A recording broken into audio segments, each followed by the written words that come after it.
ये लफ्ज हमारे भाइयों को समझना बहुत जरूरी है कि दुनिया में इबादत, किसी को मानना, किसी से कुछ मांगना, किसी के सामने सर झुकाना, वो सिर्फ अल्लाह के लिए है।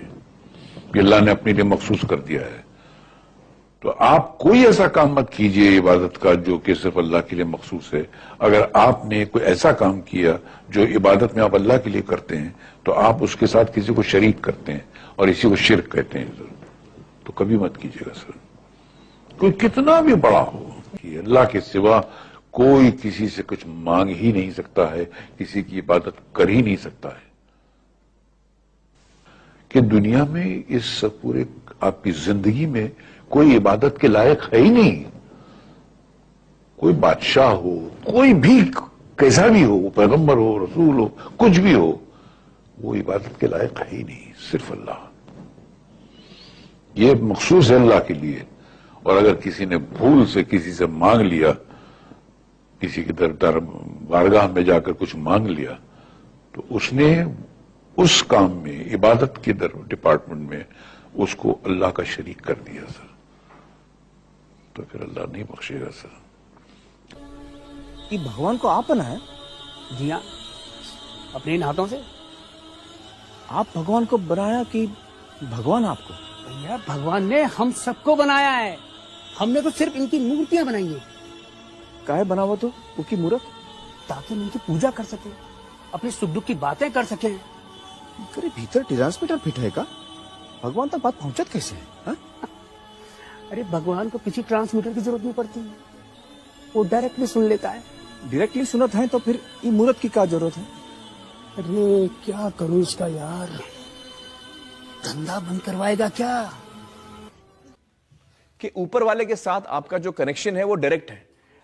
मंदिरों में चढ़ावा तब आता है जब आप उस मंदिर की मूर्ति को परमात्मा होने का दर्जा दे देते हैं, क्योंकि लोग समझते हैं कि साक्षात परब्रह्म परमात्मा इस मूर्ति में विराजमान है जी। वो अपनी उनकी श्रद्धा का एक तरह से दोहन होता है और वो बेचारे भोले भाले लोग वहां पर चढ़ावा चढ़ाते हैं, मनौती बनाते हैं और यहाँ आकर के परमात्मा की तुम पूजा करोगे, तुम्हारे मनोरथ पूरे होंगे, तुम एक दुकान खोल लेते हो। और ये काम कोई भी व्यक्ति करे, किसी धर्म संप्रदाय का व्यक्ति करे, वो परमात्मा के स्वरूप के साथ, उसकी महानता के साथ बहुत बड़ा अन्याय कर रहा है। जो वेदों के अनुसार स्पष्ट रूप से परमात्मा की मूर्ति नहीं हो सकती। यजुर्वेद का मैं मंत्र कोट कर रहा हूं, आप मुझे इसका अर्थ बताइए, गलत है क्या? उस स्वरूप की न तस्य प्रतिमा अस्ति यस्य नाम महद्यश। यजुर्वेद कह रहा है की बात आप उस महान परमात्मा की कोई मूर्ति नहीं। मैं आपको क्षमा चाहूंगा। क्या आज आपको लगता है, चाहे आप राम की बात करें, कृष्ण की बात करें या साईं बाबा की बात करें, इनमें से किसी की भी पूजा नहीं होनी चाहिए? परमात्मा की प्रतिमा बता करके वो साईं की मूर्ति की करें तो बहुत ही गंदा, गलत है, और राम और कृष्ण की भी करें तो ये राम और कृष्ण के साथ भी अन्याय है। राम और कृष्ण ईश्वर भक्त थे जी, उन्होंने कभी दावा नहीं किया कि मैं ईश्वर हूं और मेरी पूजा की जाए, ऐसी कोई बात नहीं है जी।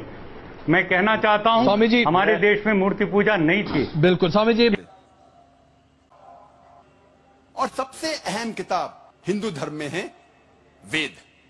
जब हम वेद पढ़ते हैं, यजुर्वेद में लिखा हुआ है, पाठ नंबर 32 मंत्र नंबर 3 में, न तस्य प्रतिमा अस्ति, उस भगवान, उस खुदा की कोई भी प्रतिमा नहीं है, कोई भी बुत नहीं है, कोई भी स्टैच्यू नहीं है, स्कल्पचर नहीं है, फोटोग्राफ नहीं है, पेंटिंग नहीं है। जिक्र है यजुर्वेद में पाठ नंबर 40 मंत्र नंबर 9 में, अंधात्म प्रविशंति या असंभूति मुपास्ते। यह संस्कृत श्लोक है जिसके मानी है अंधात्म, अंधकार में, प्रविशंति दाखिल हो रहे हैं। जो लोग असंभूति की पूजा करते, असंभूति की माने नेचुरल थिंग्स, कुदरती चीजें, हवा, पानी, आग। यजुर्वेद में लिखा हुआ है अंधकार में दाखिल हो रहे हैं वो लोग जो कुदरती चीजों की इबादत करते हैं, पूछते हैं, जैसे कि हवा, पानी, आग। और आगे लिखा हुआ है, और घोर अंधकार में दाखिल हो रहे हैं वो लोग जो संबूति की पूजा करते हैं। संबूति की माने इंसान की बनाई हुई चीजें, जैसे टेबल, कुर्सी, बुत वगैरह। अगर आप कुदरती चीजों की इबादत करते हैं तो आप अंधकार में दाखिल हो रहे हैं। अगर आप बनाई हुई चीजों की इबादत करते हैं तो आप और घोर अंधकार में दाखिल हो रहे हैं। इसीलिए मैं हवाले देता हूं। मैं कोई आलिम नहीं हूं, मैं कोई पंडित नहीं हूं, मैं अपने आप को तालिब इल्म कहता हूं, लेकिन मैं हमेशा हवाला देता हूं। तो किसी को भी शक है, किसी को भी शुबा है, तो घर पे जाके चेक कर सकता है, या इंटरनेट पे जाइए, आप टाइप करो, वेद भी इंटरनेट के ऊपर है, कुरान भी इंटरनेट के ऊपर है, टाइप करो, रेफरेंस टाइप करो, आपको हवाला मिल जाएगा।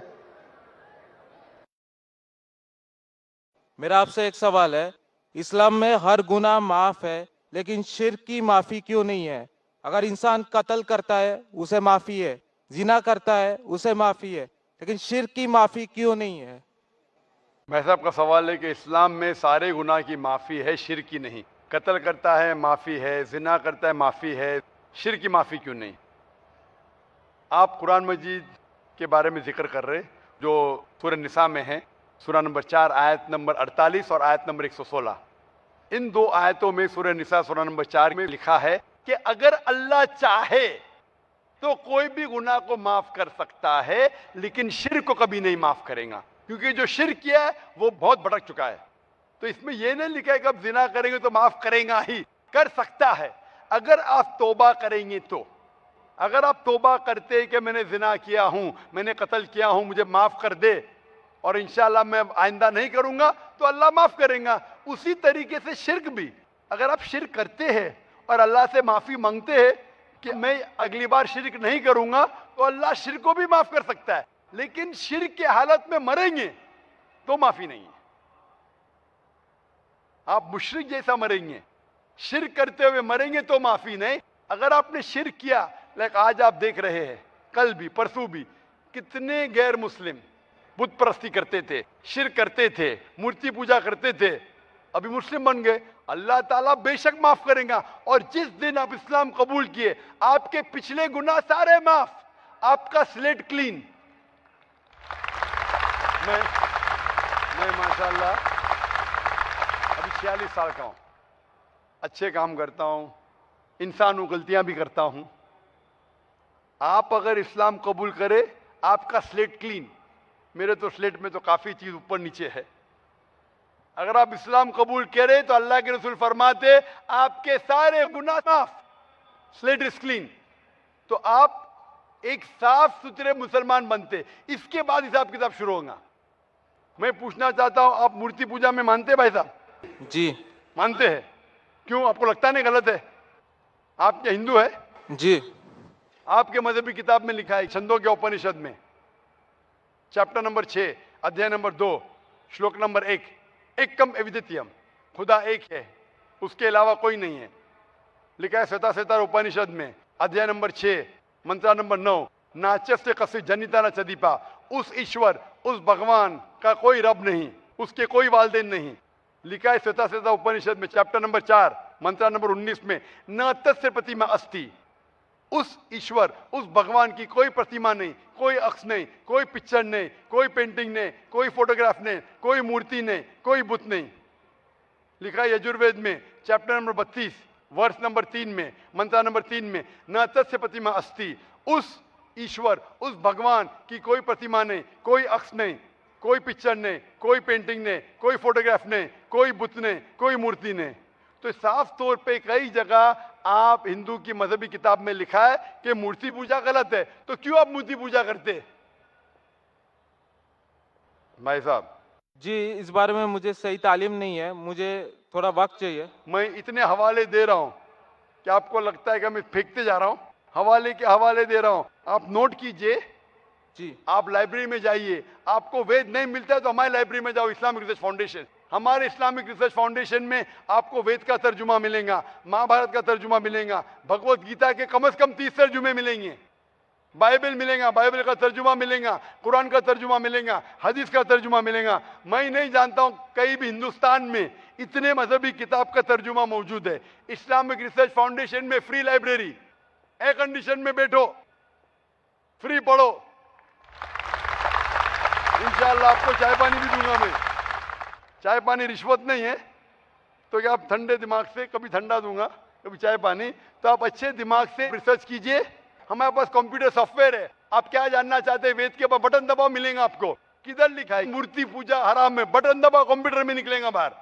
वेद के कंप्यूटर सॉफ्टवेयर है, बाइबल के कंप्यूटर सॉफ्टवेयर है, कुरान के कंप्यूटर सॉफ्टवेयर है, हदीस के। तो मैं आपसे दरखास्त करता हूं कि आप रिसर्च कीजिए कि खुदा एक है, रिसर्च कीजिए कि मूर्ति पूजा गलत है, रिसर्च कीजिए कि आखिरी पैगंबर मोहम्मद सल्लल्लाहु अलैहि वसल्लम है। और मैं दुआ करता हूं कि आपको हक जल्दी मिलेंगे ताकि आप इस दुनिया और आखिरत में सफलता पाए। शुक्रिया।